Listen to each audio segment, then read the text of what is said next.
Bonjour et bienvenue dans le ministère de la préparation de l'épouse glorieuse. Aujourd'hui, j'aimerais aborder un thème assez palpitant, où il faut qu'on ait les idées tout à fait claires. En fait, ça doit répondre à une question. Est-ce que, parce que je suis sous la grâce, je suis autorisé à pécher? Amen. Ceci est très important parce qu'aujourd'hui, nous entendons beaucoup de choses. Des gens qui disent oui, des gens qui disent non. Parmi ceux qui disent oui, disent que non. Jésus t'a pardonné tes péchés passés, présents et futurs, donc qu'importe ta vie, de toute façon, ton salut est garanti. D'autres disent non, que le Seigneur ne nous permet pas, lorsqu'on est entré en alliance, de pécher volontairement. Alors, qu'est-ce qui est juste, qu'est-ce qui est faux? Vous savez, aujourd'hui, on entend beaucoup, Dieu est bon, n'est-ce pas? Je suis sous la grâce. Amen. Dieu connaît mes faiblesses, sous-entendu, je peux le faire. Amen. Il n'y a aucune condamnation pour ceux qui sont en Jésus-Christ. Comme je suis en Jésus-Christ, la condamnation ne me touchera pas. Donc c'est ce que nous allons voir, ces choses-là, pour voir si c'est fondé dans la parole ou pas. Et j'aimerais lancer un petit peu cette vidéo en vous posant une question très provocatrice. Est-ce que vous pensez que notre Dieu si bon là peut tuer un enfant ou tuer des adultes? Ça, c'est une question assez intéressante. Est-ce que vous pensez que notre Dieu peut blesser quelqu'un? Ce sont des bonnes questions, n'est-ce pas? Et j'aime quand même aller toujours contrôler dans la parole ce qu'on dit et voir si ce qu'on pose comme question, quelles sont les réponses. Et je vous suggère de noter le verset Deutéronome 32, verset 39. Où là, qu'est-ce qu'on voit? Dieu dit, « Sachez donc que c'est moi qui suis Dieu. » Ça, on le sait, hein? Et qu'il n'y a point de Dieu près de moi. Ça, on le sait aussi. Je fais vivre et je fais mourir. Moi, quand j'ai trouvé ce verset, je me suis dit, waouh!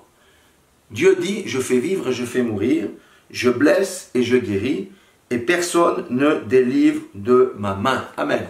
Ça veut dire que si nous tombons dans la main de Dieu, que Dieu exerce ses jugements, personne ne viendra nous délivrer. Je me suis dit, mais Seigneur Dieu, mais c'est terrible ce verset. Est-ce que ça se vérifie dans ta parole? Où tu as dit, je fais vivre et je fais mourir.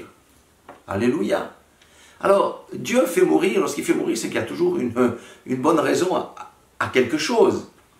Quelqu'un n'a pas respecté quelque chose ou a été en infraction avec les lois divines. Et j'ai cherché dans la parole et j'aimerais vous présenter d'abord un exemple de l'Ancien Testament. C'est dans 2 Samuel, chapitre 12, verset 15. 2 Samuel, chapitre 12, verset 15. Deuxième partie du verset, il est dit ceci. « L'Éternel frappa l'enfant que la femme d'Uri avait enfanté à David, et il fut dangereusement malade. David pria Dieu pour l'enfant et jeûna, et quand il rentra, il passa la nuit couché par terre. Les anciens de sa maison insistèrent auprès de lui pour le faire lever de terre, mais il ne voulut point et ne mangea rien avec eux. Le 7e jour, l'enfant mourut. » Amen. Je vous pose la question, c'était un nouveau-né, qu'avait fait l'enfant, le nouveau-né, à Dieu pour qu'il mourût? Pour que Dieu le fasse mourir? Rien. Il a payé le prix d'une faute commise par son père et par sa mère. L'enfant avait été conçu dans l'adultère et issu d'un meurtre, puisque David avait fait tuer le mari de Bathsheba, c'est-à-dire Uri. Donc, vous voyez, Dieu a frappé, Dieu a fait mourir dans ce cadre-là, et Dieu est souverain, mais ça nous montre un autre principe spirituel, c'est qu'un papa ou une maman peut être une malédiction pour sa progéniture. J'ai d'autres exemples sur la Bible par rapport à ça, sur ces principes spirituels, mais je ferai une vidéo en temps voulu. Mais ça, vous voyez, c'était l'Ancien Testament. Et dans le Nouveau Testament, est-ce qu'on trouve quelque chose de semblable? Parce que l'Ancien Testament est l'ombre des choses à venir, et j'ai fouillé, et effectivement, on ne peut pas trouver un meilleur exemple, puisque c'était dans les Actes des Apôtres, c'était au moment du décollage de l'Église primitive, c'était au moment après le départ de Jésus-Christ, la transmission de la puissance aux apôtres, c'était la période de gloire, on peut dire, de la première Église. Eh bien, il faut aller au chapitre 5 et au verset, on va dire, 5.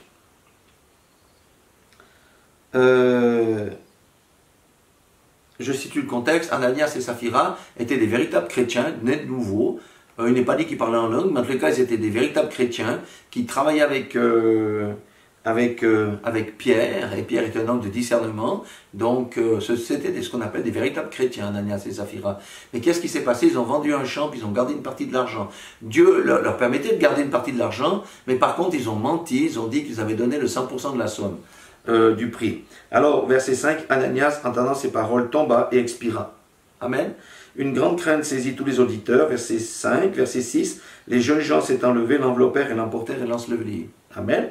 Verset 7, environ 3 heures plus tard, sa femme entra, sans savoir ce qui était arrivé. Pierre lui adressa la parole et dis-moi, est-ce à tel prix que vous avez vendu le champ? Oui, répondit-elle, c'est à ce prix-là. Alors Pierre lui dit, comment vous êtes-vous accordé pour tenter l'esprit du Seigneur? Voici ceux qui ont enseveli ton mari sont à la porte et ils t'emporteront. Au même instant, elle tomba au pied de l'apôtre et soupira. Ils étaient sous la grâce, mais ils sont sortis de la grâce parce qu'ils ont menti.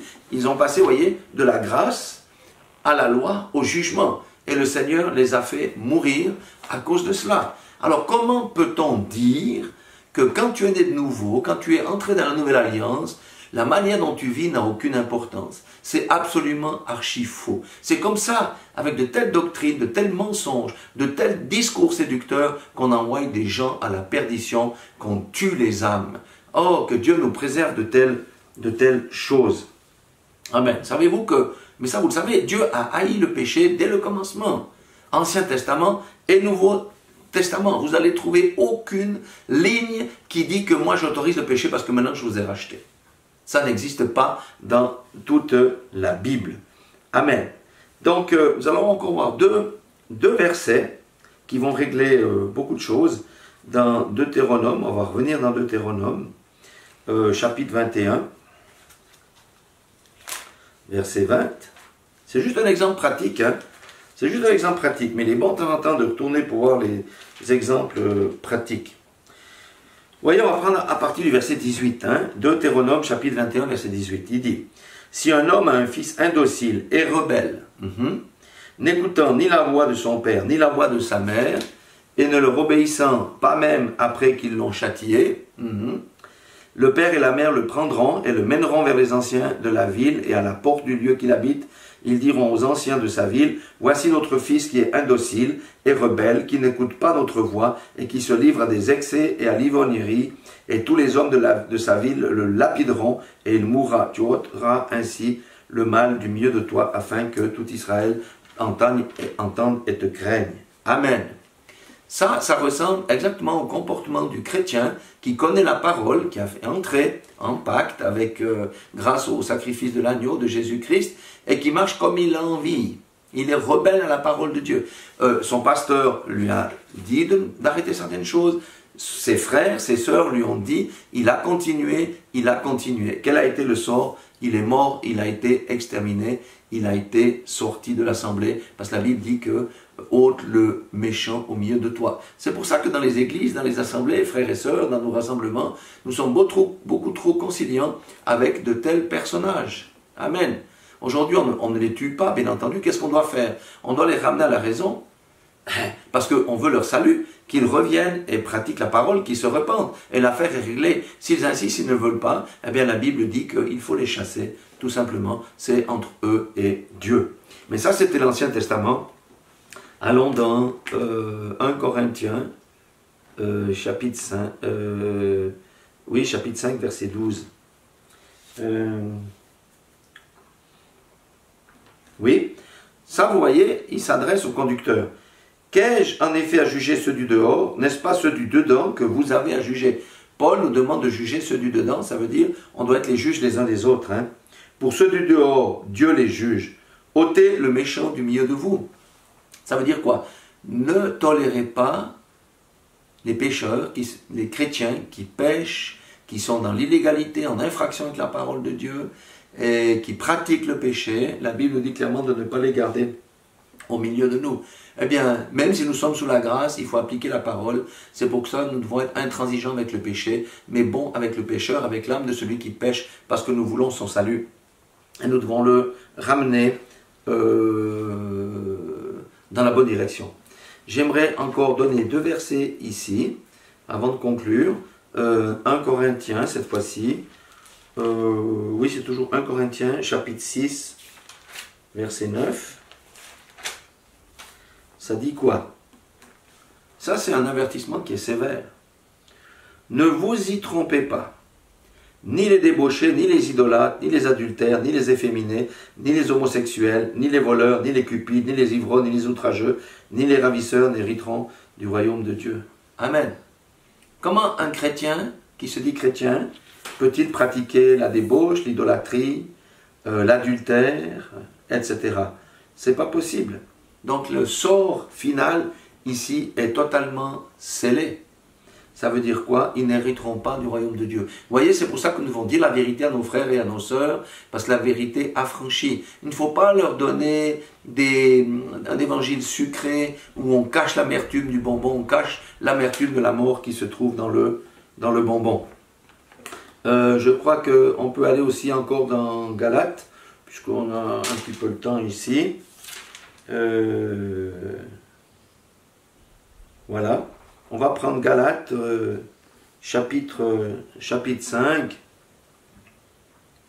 où il dit « Or, les œuvres de la chair », ça veut dire quoi? Pour les chrétiens qui marchent selon la chair et non selon l'esprit, les chrétiens qui marchent selon l'esprit, il n'y a aucune condamnation pour eux, parce que lorsqu'on pêche, on se repent, le Seigneur nous pardonne, mais les chrétiens qui marchent selon la chair récoltent la punition de la chair.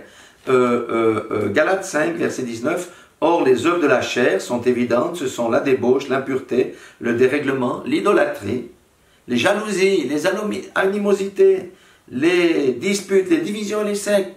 Amen.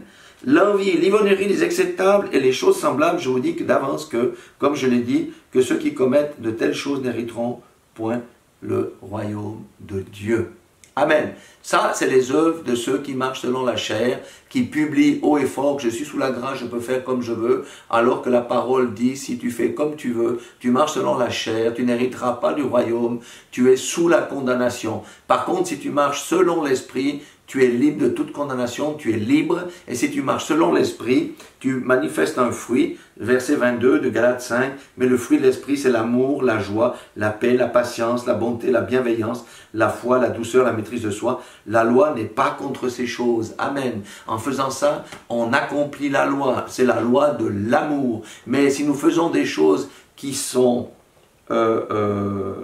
contraires à la loi, nous passons de la grâce au jugement et Dieu manifeste sa colère. Vous avez vu que notre conduite doit être sainte, surtout pour ceux qui ont des enfants, parce que on peut provoquer des choses chez nos enfants à cause de notre comportement. Il faut quand même bien assimiler l'histoire de David et Bathsheba et l'enfant qui est mort, et puis il faut nous conduire de manière tout à fait correcte dans toutes les affaires. Vous avez vu Ananias et Saphira, ils ont perdu la vie à cause de cela.